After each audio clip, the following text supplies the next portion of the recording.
Здравейте на всички зрители на подкаст Уличен рок. Имаме желанието, като следващ гост, да видим уважаемият господин Пламен Крумов. Нямаме търпение.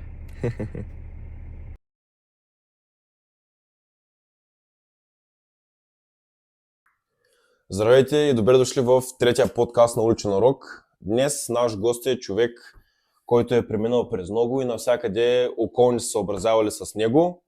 Глава на сплотено семейство, футболист, бизнесмен, политик, а именно Пламен Крумов. Здравейте, господин Крумов. Здрасти. Драго ми е, как сте? Супер. Щом съм при вас, значи всичко е наред. Благодаря, че приехте нашата покана. С вас се познаваме от близо 12 години. Футболна академия Сините камъни на мен ми даде много. Запаляме за спорта. Вие сте минали през Сливен първо, Марица, Спартак Варна, ЦСКА, Нафтекс. Остана ли някой отбор на сърце? Ами аз съм минал през още отбори има.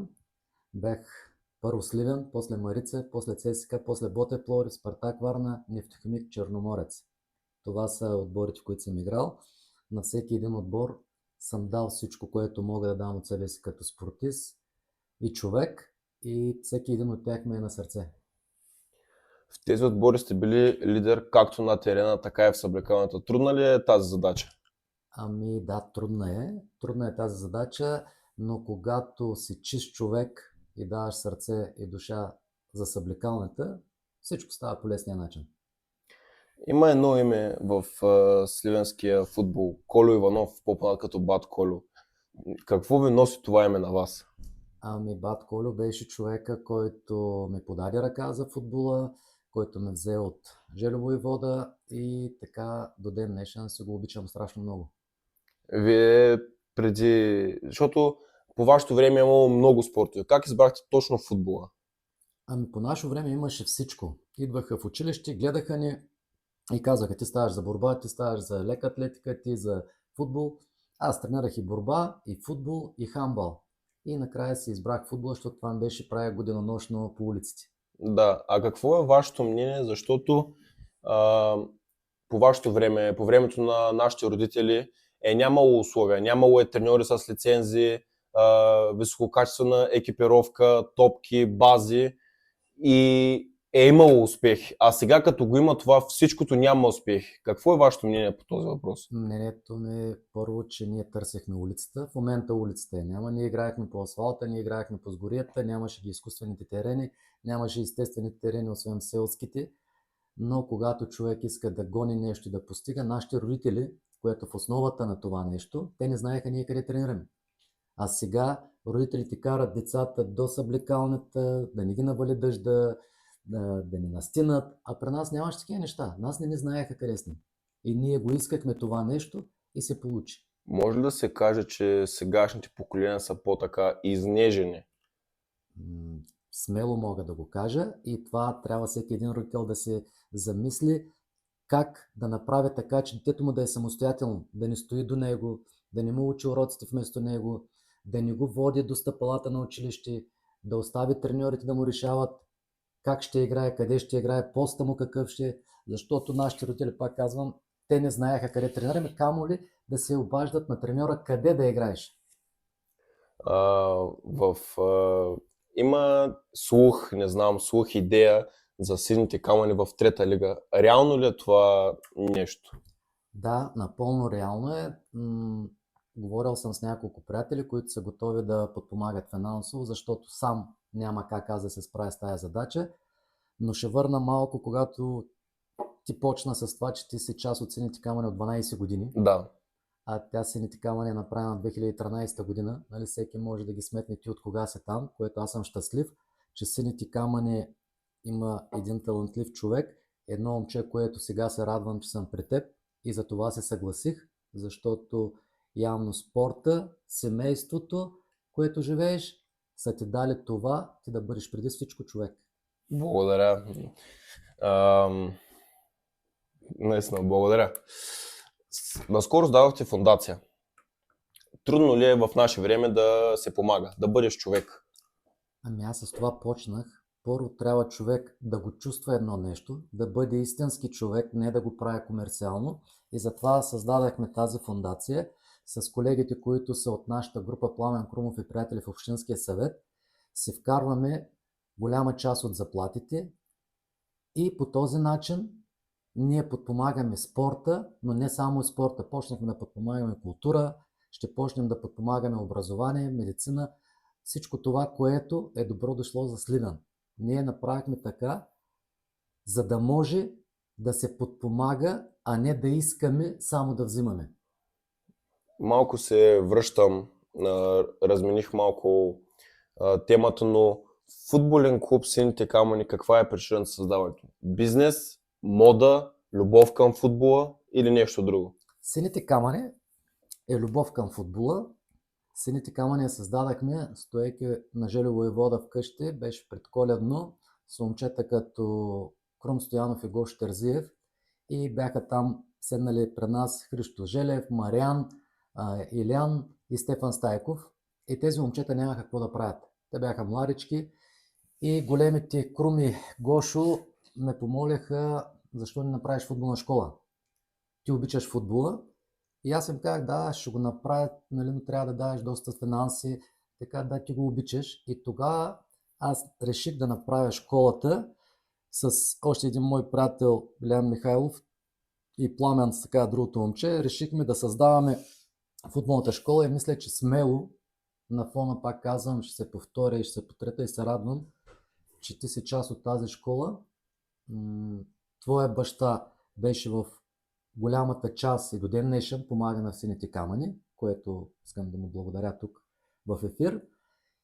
И има хора като него, които също са готови и те го правят заради любовта си към футбола и към човека Пламен Крумов. Понеже вие, освен спортист, сте и бизнесмен, труден ли е прехода футбол-бизнес? На мен не ми беше трудно. Аз бях се решил след последния ми матч 2010 година след Левски, но ме болеше кръста и казах, че футбол е до тук. И през годините, в които играех футбол, парите, които печелех, аз не ги харчех по барови, по казина и по други места. Аз си ги влагах в бизнеса и ми беше лесен прехода. Да, лесно е спорта, че някой се грижи за теб да ти дава заплата. Докато в един момент ти минаваш от другата страна, когато ти трябва да даваш заплата. Но когато си имал дисциплината на терена, когато си имал човечността в тебе си, е лесно да се случи. Промени ли се много вашето ежедневие, когато преминахте от спорт, от футбол към бизнес? Напълно нормално. Футбола и спорта, какъвто да е спорта, ти знаеш, сутрин ставаш, кафенцето, отиваш, 2 часа тренировки, прибираш се, хапваш, почиваш, след обяд 2 часа тренировки, докато тук ставаш сутрин 5:30 и пак казвам, ако искаш да си успешен, трябва да спазваш правилата на спорта, да бъдеш дисциплиниран, да работиш наравно с колегите, които сте в бизнеса, защото аз при мен не наричам хората работници или така нататък. Ние сме един екип. И когато екипа е задружен, всичко се случва. Има ли нещо, което се лишавате да може да поддържате високото ниво във всичко, с което се занимавате? Има. И това, което даже с нощи имах такъв разговор с съпругата ми, за което и благодаря тук, че тя толкова години ме търпи. Аз съм се лишил семейството и децата си с моето присъствие, за да можеш да успееш, за да можеш да помагаш на хората. Така и влезнах в политиката. Аз не се наемам да кажа, че съм политик. Просто аз влязах там, беше ми интересно, харесва ми и причината, която ме харесва е една, че по този начин мога да помагам на много повече хора. В времето, в което живеем, според вас не е ли трудно да създавате висококачествени продукти от истинско мляко и цената да ви е конкурентна на другите, които са с някакви заместители и не е толкова истинско това, което произвеждат? Това е големия проблем. Беше трудно първите 4-5 години много, защото на пазара се изсипват маса буклуци, които си храним. Нали, когато говорим за спорт, ние трябва да едем качествена храна, но не само за спорт. И хората в обществото трябва да се стараят. И това им беше водещото. От футбола ми остана хранителния режим и решихме да създадем тази марка Войвода само с истински продукти. Обаче, когато се сблъскаш на пазара, ако твоя продукт е 1 лев, другия го дава на 30 стотинки, но то вътре няма мляко. но хората взеха да осъзнаят, че може да ядем по-малко, но трябва да е по-качествена храната. За нашето здраве. Да, то колкото по-полезно, нали, има повече витамини, минерали там и други Абсолютно работи. всичкото. Има, което нашето няма нито един грам консервант вътре в самия продукт. От киселото мляко до сирене кашкавал и всички продукти, които правим, нямаме консервант никакъв. Споменахте за вашето семейство. Според мен това също е един ваш голям успех. Остава ли ви време за него? За жалост, по-малко време ми остава и ще се повторя, че снощи имахме такъв разговор, предвид, че ми предстои голямата дъщеря да ни дари с внучка, което, нали, с Божията помощ да се случи. Много съм им липсвал през годините, защото първо бях в спорта, режими, лагери, нямате вкъщи и голяма част от възпитанието мина през моята съпруга, което още един път ти благодаря. Пак за поколенията, вашето поколение на нашите родители, да не обида някои възрастните от нас, е нямало телефони, интернет, игри, мрежа. Какъв е вашият уличен урок от улицата? Бих казал, ще бъда истински щастлив, за да може да се повтори това нещо, да го видите и вие как беше. Ние отивахме на училище строен, прибирахме се на обяд, фърляхме се чантите вкъщи, отивахме и почвахме да играем футбол, народна топка, топчета на гелнички и там каквото и да беше истинско. И след като се прибереш вкъщи, ти си примерял от глад, бързо едеш някаква филийка сол, олио, червен пипер и се върнат родителите, не си научил уроците, може да те шляпнат по врата и да отиваш да учиш и заспивахме но слава на Бога, нали, те ни изучаха, образуваха ни и беше много по-истинско. Има ли приятели Пламен Крумов? Смело мога да кажа, че аз имам страшно много приятели и твоя баща е част от моя живот. Има ли хора, които времето ги изтрива от графата приятели? Да, има и такива, но аз съм много щастлив, че на днескашно време, към днескашна дата, 10 януари 26-та година, Пламен Крумов има страшно много приятели, които са му показали във времето, когато Пламен Крумов е бил никой и когато Пламен Крумов е успял по някакъв начин, те са били до него. Задаваме въпрос към всички наши гости. Ако има личност, с която историческа, настояща, известна личност, която вие искахте да говорите с нея, коя би била тя? Ами аз съм много амбициозен човек и ако има такава личност, аз до сега ще съм стигнал до него.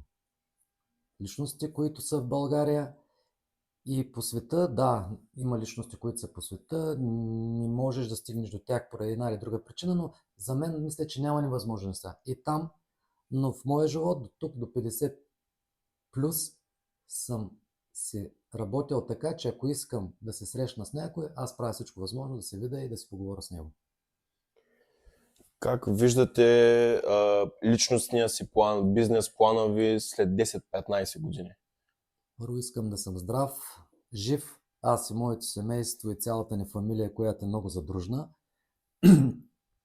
А когато човек има цели, то няма как без бизнес планови и без цели за години напред. Ще бъда щастлив да работиш това, което на теб ти харесва и когато правиш и бизнес, който ти харесва на теб, а не го правиш по задължение, винаги успява човек. Сам ли се справяте с всичко това, нали, бизнеса, главно, защото за академията разбрахме за бизнеса, или имате някакви партньори в други? Партньори имам, но предимно разчитам изцяло на семейството. В Мандрата развихме тази марка Войвода с един така известен футболист в България, Милен Георгиев се казва. Нали, ние сме повече от приятели, кумови и така нататък.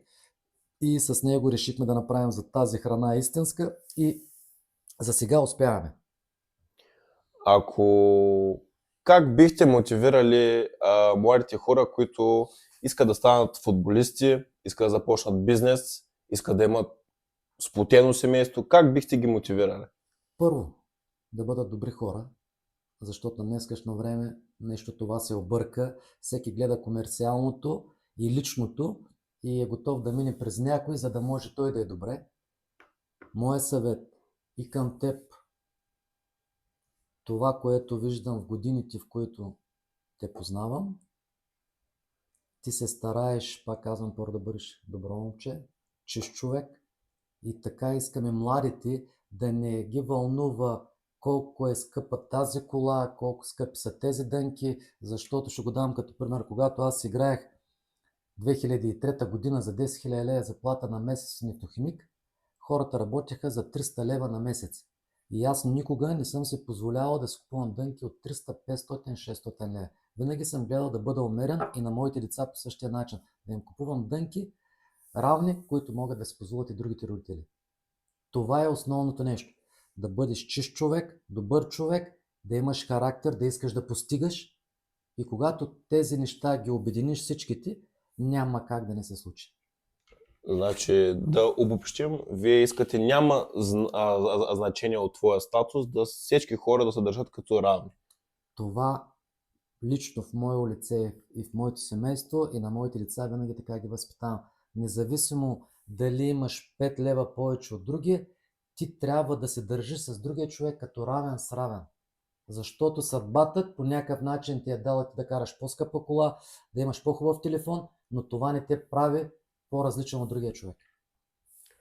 При вас, кое е по-силно? Думата мотивация или думата дисциплина? И двете трябва да върват ръка за ръка. Първо е дисциплината. Ако нямаш мотивация да искаш да постигнеш, събуждаш се сутринта и казваш, аз не съм гладен. Дисциплината обаче ти казва, ти първо трябва да отидеш да тренираш, след това да вземеш някаква закуска. И какво става? Дисциплината към мотивацията, че трябва да отидеш и да се нахраниш. Нашият подкаст Уличен урок, идеята ни е да срещаме разнообразни хора от нашия град. За сега имаме идеи за други градове, но няма да издаваме нищо. Които тези хора се борят сами, не ги подпира никой, изцяло сами са в своите успехи. Кой бихте искали да седне на стола след вас? Има в града доста хора, които са успели хора по чист начин, по честен начин, с тяхния си характер, с тяхната дисциплина. Има доста хора. Вие ще трябва да ги подбирате внимателно, защото, както е вашия подкаст, нали, уличен урок. Вие искате да дадете някакъв урок на по-младите, как би трябвало да постъпва, защото виждаме в момента едно нещо, което се случва. Райски газ, балони, тези неща, ако младите го осъзнаят, че това нещо им съсипва живота, няма да го правят. Но явно вкъщи, когато им говорим като родители, те приемат, че ние им говорим нещо лошо. А то не е никак така, защото ние сме минали по този път и сме виждали, аз смело мога да кажа, че пред футболната ми кариера 25 години на високо ниво, обиколил съм много дискотеки, много барове. На мен никога не ми е предлаган думата наркотик. Никакъв. Дали си ги избират, когато ги видят в дискотеката, че този е лабилен, на мен никога никой не ми е предлагал такива неща. Да, но то сега за райския газ е много опасно, понеже в нашия град Сливен има много случаи на не смъртни, но да излезе пяна от устата. Нали, и моята молба към хората, които гледат, не дишайте балони с райски газ, понеже райския газ потиска витамин B12, който е нужен за нервната система, и когато го потиснете, вие ставате безчувствени и така да го кажа, не знаете къде се намирате. Затова не го правете, лошо е. Наркотици, цигари, такива работи също, все още сме много малки за това. По-хубаво да сме как да кажа, по-забутаните от компанията, но да не се вредим на себе си. Това не ви прави по-забутани. Да, но Това ви прави по-разумни. Сега сме в такъв свят сме, че като примерно не пушиш, не пиеш, не дърпаш болни, не друсаш и си ставаш по-забутан. Времето ще покаже, че вие не сте били по-забутаните, вие сте били по-разумните и утре живота ще ви го покаже, че дисциплината и това, което сте различни от масата, ще ви направи стойностните хора в живота. И аз мисля така съм и възпитан, но Времето ще покаже. Сега ще ви дадем един малък сертификат от нас за благодарство, че бяхте искрен в разговора. Сертификат за участие. Ако този подкаст ви е харесал и искате да ни подкрепите, лайк, сабскрайб, комент, Аз шер. искам да ви поздравя за това, което правите, за улицата, което е най-важното, защото винаги сме го наричали улицата, защото ние улицата я разбрахме със спорт и спорта е дисциплина, ти го знаеш прекрасно това нещо. С всичко мога и ще бъда до вас и може да разчитате на мен да ви подкрепя това нещо да стигне до повече хора в България. Благодаря. Просто, извинявайте, сега е един въпрос. Според вас, как се измени улицата от преди и сега? За мен улицата се измени първото вкъщи. От възпитанието, от родителите, защото всеки иска неговото дете да успее. Не може, аз не го приемам като родител на две деца, на втори, трети, четвърти клас детето да бъде с iPhone 17, с Samsung не знам какъв. За мен това не е нормалното. Пътят трябва да се върви, когато това дете вече осъзнава какво има, тогава трябва да му се вземе. Да, технологиите са напред, виждаме вече чат GPT-та, нали, всичко това, но въпреки това, първо, възпитанието от вкъщи. Да го проумеят родителите, че нито едно дете, дори баща му да разполага с 1 милион на ден, не трябва да е по-различно от другото дете, което неговия родител разполага с 1 лев на ден. Живота ще го покаже във времето. Ако това дете му дадеше 100 милиона, ако то не е за тази работа, то ще го препалее. А това дете, ако му дадеше 10 лева, то ще гледа да ги направи 20, 50, 100 и 200. Да се развива, да. Благодаря много. Това беше. Очаквайте 4-тия подкаст.